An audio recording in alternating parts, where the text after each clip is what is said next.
অসমৰ জনপ্ৰিয় অভিনেতা আকাশদ্বীপে তেওঁৰ কন্যাৰ নামামীৰ জন্মদিনত অকলে কেক কাটি তেওঁ দুখ প্ৰকাশ কৰিছে। আৰু আনফালে তেওঁৰ মাতৃ যিহেতু নেকি আঙুলতা ডেকাই নামামীৰ সৈতে তেওঁ বাৰ্থডে সেলিব্ৰেট কৰিছে। এইবোৰ দেখি আপোনালোকে সকলোৰে প্ৰশ্ন হৈছে কিয় দুয়োৰে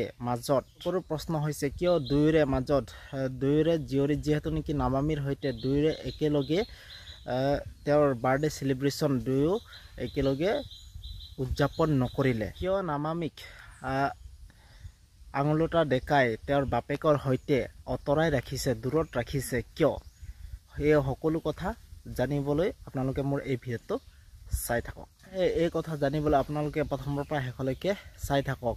আৰু বহু সংখ্যক যিহেতু নেকি ৰাজনৈতিক বা সাংস্কৃতিকবিদ আপোনালোকে দেখিছে, যিহেতু নেকি মতভেদ অভাৱ বা অন্য কিবা ব্যক্তিগত সমস্যাৰ বাবে আঁতৰি থকা দেখা যায়। আৰু আঙুলতা ডেকা এতিয়া ৰাজনীতিবিদৰ তেওঁ ভূমিকাত আছে।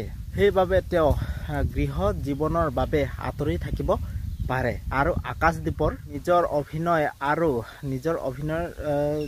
জৰিয়তে তেওঁ একেই দেখিবলৈ পোৱা যায়। ফটো বা পোষ্ট দেখিলেই বুলি আপোনালোকে যিহেতু নেকি অনুমান কৰিব নোৱাৰি, যিহেতু নেকি আপোনালোকে সমস্যা আছে বুলি অনুমান কৰিব নোৱাৰি। আৰু আপোনালোকে যিহেতু নেকি সন্তানৰ সৈতে পৃথকে দেখা পোৱা যায়, পিতৃ মাতৃৰ সৈতে আপোনালোকে দেখিব পাইছেই পৃথকে দুয়োজনকে দেখিবলৈ পোৱা যায়। সন্তানহীনৰ কিবা কিছুমান অনুমান মাত্ৰহে, আনুষ্ঠানিকভাৱে তেওঁলোকে দুয়োজনে আঁতৰি গ'ল বুলি কেতিয়াও মত প্ৰকাশ কৰা নাই।